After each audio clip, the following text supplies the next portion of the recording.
அனைவருக்கும் வணக்கம். நாளைய தினம் இந்துக்களுடைய முக்கியமான விரதங்களில் ஒன்றாகிய மகா சிவராத்திரி நாள். இந்த சிவராத்திரி நாளிலே இந்துக்கள் விரதம் அனுஷ்டித்து சிவனை நினைத்து ஒரு நாள் விரதமாக முழு நேரமாக விரதம் இருந்து, அதுவும் குறிப்பாக இந்த சிவனுக்குரிய ராத்திரியாக இரவு பொழுதிலே விரதம் இருந்து இந்த விரதத்தை அனுஷ்டிப்பது வழக்கம். அந்த அடிப்படையிலே இந்த சிவராத்திரி விரதத்தினை வவுனியா வடக்கு வடுக்குநாரிமலை ஆதிலிங்கேஸ்வரர் ஆலயத்திலே கடந்த வருடம் வெகு விமர்சையாக நாங்கள் அனுஷ்டித்த போது பொலிஸ் அராஜகம் முற்றுமுழுதாக எங்கள் மீது ஏவப்பட்டு கடந்த வருடம் நாங்கள் 8 பேர் கைது செய்யப்பட்டு போலீசாருடைய பொய் குற்றச்சாட்டு நிமித்தம் 13 நாட்கள் வவுனியா சிறைச்சாலையிலே அடைக்கப்பட்டிருந்தோம். ஆனால் பின்னர் அவர்களுடைய பொய் குற்றச்சாட்டுகள் எதுவும் எடுபடாமல் நீதிமன்றத்தினால் அந்த வழக்கு தள்ளுபடி செய்யப்பட்டு நாங்கள் நிரபராதிகள் என விடுதலை செய்யப்பட்டிருந்தோம். இந்த சூழலிலே இந்த ஒரு வருடத்தை கடக்கின்ற இந்த பொழுதிலே நாளைய தினம் இந்த மகா சிவராத்திரி நாள் உண்மையிலே ஆதிலிங்கேஸ்வரர் ஆலயம் வவுனியா வடக்கிலே ஒருமடு பகுதியிலே அமைந்திருக்கின்ற ஆதிலிங்கேஸ்வரர் ஆலயம் ஒரு பழம்பெரும் ஆலயம். அந்த ஆலயத்திலே ஒரு வழிபாட்டு உரிமையை கோரி அங்கே ஒரு வழிபாட்டினை மேற்கொள்வதற்காக நாங்கள் தொடர்ந்து போராடி வருகின்றோம். இம்முறை அந்த ஆலயத்திலே மகா சிவராத்திரி நிகழ்வை மிக சிறப்பாக செய்ய வேண்டும் என்பதுதான் எங்களுடைய விருப்பமாக இருக்கின்றது. இங்கே கவலையான விடயம் என்னவென்றால், எம்மவர்களே இன்னைக்கு இந்த ஆலய செயற்பாடுகளை, இந்த ஆலய வழிபாட்டினை திட்டமிட்டு அதனுடைய அந்த வழிபாட்டு உரிமையை மறுக்கின்ற அல்லது தடுக்கின்ற செயற்பாடுகளிலே ஈடுபட்டு வருகின்றார்கள். இந்த விடயத்தினை வெளிக்கொண்டு வருவதுதான் இந்த காணொலிய நோக்கம். வடுக்குநாரிமலை ஆதிலிங்கேஸ்வரர் ஆலயத்துக்கு ஒரு உத்தியோகபூர்வமான நிர்வாகம் இருக்கின்றது.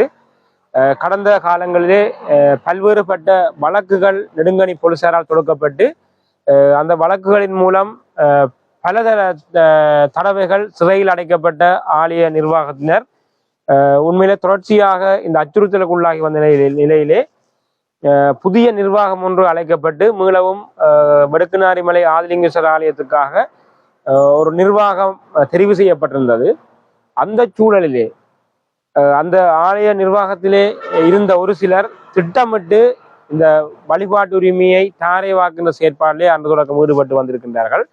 அவர்களை நாங்கள் இதை வெளிப்படுத்தியும் வந்திருக்கின்றோம். அவர்களாலே நெடுங்கணி பகுதியிலே வைத்து சம்பந்தம் இல்லாதவர்கள் உள்வாங்கப்பட்டு ஒரு அறங்காவலர் சபைன்னு சொல்லி ஒரு அமைப்பு ஒன்று இந்த நிர்வாக சபை இருக்கத்தக்கதையாக உருவாக்கப்பட்டிருந்தது.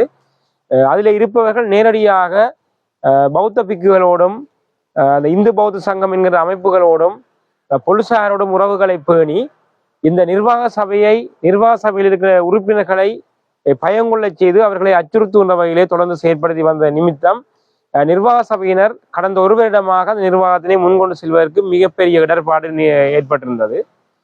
இதை நாங்கள் தொடர்ச்சியாக வலியுறுத்தி வந்திருக்கின்றோம். அந்த அடிப்படையிலே சிவராத்திரி என்பது இரவு வேளையிலே அனுஷ்டிக்கப்பட வேண்டிய விரதமாயினும் இம்முறை அதை இரவு நேரத்திலே அந்த சிவராத்திரி வழிபாட்டை செய்வதற்கான எல்லா சந்தர்ப்பங்களும் இருந்த போதிலும் இந்த அறங்காவலர் சபை என்று சொல்லப்படுபவர்கள் அங்கே இருக்கின்றவர்களால் அவசரமாக போலீசாருக்கும் முக்கியமான திணைக்களங்களுக்கும் கடிதங்கள் எழுதப்பட்டிருக்கின்றது.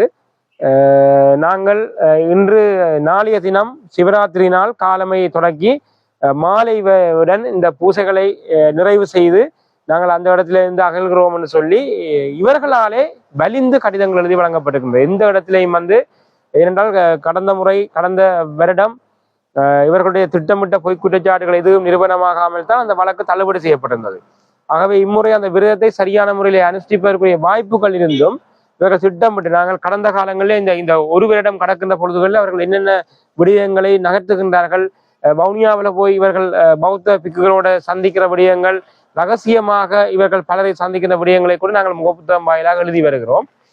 அவ்வாறான சந்திப்புகளில் தான் இவர்கள் போலீசாரிடம் அவசரமாக சென்று கடிதங்களை வழங்கி 5 மணியோட நாங்கள் நாளை மாலை 5 மணியோட விரதத்தினை முடித்துக் கொள்கிறோம் என்று சொல்லியிருக்கிறார்கள். எந்த ஒரு தேவையும் இல்லாத இடத்துல இவர்களால் வலிந்து திட்டமிட்டு இந்த வடுக்குநாரிமலை ஆதிலிங்கேஸ்வரர் ஆலயத்தினுடைய வழிபாட்டு உரிமையை தாரை வாக்குற செயற்பாடுகள்லாம் நடைபெற்றுக் கொண்டிருக்கிறது. அங்கே அறநெறி வகுப்புகள் ஒன்று ஆரம்பிக்கப்பட்டிருந்தது. ஆனால் உத்தியோகபூர்வமாக இந்து பௌத்த சங்கம் என்று சொல்லப்படுகின்றவர்களால அந்த சங்கத்தினுடைய பிரதிநிதிகளுடைய முகப்புத்தகத்துல தங்களால் ஆரம்பிக்கப்பட்டதாக பதிவேற்றம் செய்யப்பட்டதை நாங்கள் வெளிக்கொண்டு வந்திருக்கின்றோம். இவ்வாறு ஒவ்வொரு விடயங்களையும் எந்த ஒரு அமைப்பு எங்களை அடிபணிய வைத்து இந்த வழிபாட்டு உரிமையை தடுக்கின்றதோ அந்த அமைப்போட போய் ஒன்றிணைந்து சேர்ந்து இந்த நாசகார வேலையை செய்து வருவது வேதனையை தருது. அந்த அடிப்படையில அந்த விடயத்தை கொண்டு வர இன்றைக்கும் இந்த நிர்வாக சபையில் இருக்கிறவர்கள் வெளியில இந்த பிரச்சனைகளை சொல்வது கூட பயப்படுகின்றார்கள். ஏனென்றால் இன்றைய தினம் கூட குறிப்பிட்ட அந்த ஆலயத்தினுடைய பூசகரால போலீசாருக்கு சொல்லப்பட்டிருக்கின்றது, நாங்கள் 5 மணியோட ஆலயத்திலிருந்து வந்துடுவோம், அதுக்கு பிறகு நாங்கள் அங்கே கோயிலில் நிற்க மாட்டோம். ஆனால் ஒரு சில தரப்பினர் இரவு நேரத்திலேயும் வழிபாட்டினை செய்ய வேண்டும் என்று தான் வற்புறுத்துகின்றார்கள், அழுத்தங்களை கொடுக்கின்றார்கள். எனவே அவர்கள் தொடர்பாக நீங்கள் நடவடிக்கை எடுங்கன்னு சொல்லி ஒரு பூசகர் அந்த ஆலயத்தை மீட்கின்ற அல்ல அந்த வழிபாட்டு உரிமைக்காக முன்னின்று போராட வேண்டிய ஒரு பூசகர் இன்றைக்கு அவர்களோட நின்று சிங்கள பௌத்த பேரினவாதம் என்ன நிகழ்ச்சிகளை செய்கின்றதோ அவர்களோட ஒத்தூதி இந்த விடயங்களை இந்த ஆதிலிங்கேஸ்வருடைய வழிபாட்டு உரிமையையும் இந்த மலையையும் தாரைவாக்குற செயற்பாடிலே ஈடுபட்டு வருவது அல்ல ஈடுபட துடிப்பது வேதனையை தருது. அப்ப இந்த விடயங்களை நாங்கள் மக்களுக்கு கொண்டு வரோம். இன்னைக்கு இரவு நேரத்தில்தான் சிவராத்திரி வழிபாட்டினை செய்ய முடியும் என்ற அடிப்படையில எந்த ஒரு பிரச்சனையும் இல்லாத இடத்துல தாங்களாக எந்த நோக்கத்துக்காக இவர்கள் அந்த கடிதத்தை கொண்டு போய் அவசரமாக கொடுத்தார்கள். இன்றைக்கு அது ஒரு உத்தியோகபூர்வமான அமைப்பும் அல்ல. ஒரு ஆலயத்துக்கு ஏற்கனவே நிர்வாக சபை இருக்கின்றது. நிர்வாக சபையினுடைய எந்த ஒரு அனுமதியும் பெறப்படாமல் தான் இந்த அறங்காவலர் சபை உருவாக்கப்பட்டது. அறங்காவலர் சபை உருவாக்க வேண்டிய தேவையும் இல்லை. இன்னைக்கு அந்த ஆலயத்துக்கு திரும்புகிற ஒலுமடு அந்த ஆலயத்தினுடைய அந்த சந்தியில வடுக்குநாரிமலை ஆதிலிங்கேஸ்வரர் அறங்காவலர் ஆதிலிங்கேஸ்வரர் அறநெறி பாடசாலை என்று சொல்லி ஒரு அந்த ஏற்கனவே வடுக்குநாரிமலை ஆதிலிங்கேஸ்வரர் ஆலயம் என்று இருந்த அந்த விளம்பர பலகையை பேர் மாற்றம் செய்து வடுக்குநாரிமலை ஆதிலிங்கேஸ்வரர் அறநெறி பாடசாலை என்று சொல்லி மாற்றியிருக்கிறார்கள். அந்த அறநெறி பாடசாலை அந்த ஆலயம் அமைந்திருக்கின்ற இடத்திலிருந்து அதுக்கு முன்னதாக 3-4 கிலோமீட்டர் முன்னதாக இருக்கின்ற அந்த பூசகருடைய வீட்டில தான் நடக்குது. அவ்வாறாயின் இந்த வடுக்குநாரிமலை ஆதிலிங்கேஸ்வரர் ஆலயம் என்று அடையாளப்படுத்தப்படுவது பூசகருடைய வீடான்றதான் இங்க கேள்வியா இருக்குது. அப்ப இவ்வாறு ஒவ்வொரு விடயங்களையும் இவர்கள் திட்டமிட்டு மிக மோசமாக நடந்து வருகின்றார்கள். அதிலேயும் குறிப்பாக கடந்த முறை எங்களோட சிறைச்சாலையில் அடைக்கப்பட்ட பூசகர் கூட இன்றைக்கு இருந்து எதிர்மறையான வேலைகளை செய்து வருவது வேதனையை தருது. அவர்தான் முற்றுமுழுதாக நின்று இந்த விடயங்களை நகர்த்துவது நாங்கள் அறிகின்றோம். எனவே மக்களுக்கு நாங்கள் அந்த விடயங்களை கொண்டு வரோம். எல்லளவேனும் நாங்கள் எங்களுடைய வழிபாட்டு உரிமையையும் இந்த மலையையும் விட்டுக் கொடுக்க தயாராக இல்லை. அதற்காக நாங்கள் போராட தயாராக இருக்கின்றோம். சிவராத்திரி வழிபாடு என்பது எங்களுடைய வழிபாட்டு உரிமை. அந்த உரிமைக்காக சிவராத்திரி வழிபாடு சிறந்த முறையில் நடக்க வேண்டும். துரதிர்ஷ்டவசமாக இவர்கள் இந்த கடிதத்தினை வழங்கி இன்றைக்கு ஒரு மிகப்பெரிய சிக்கலையும் ஏற்படுத்தி இருக்கின்றார்கள். எனவே மக்கள்தான் இந்த விடயங்களை விழிப்படைய வேண்டும், இந்த விடயங்களை பேசுபொருளாக்க வேண்டும்.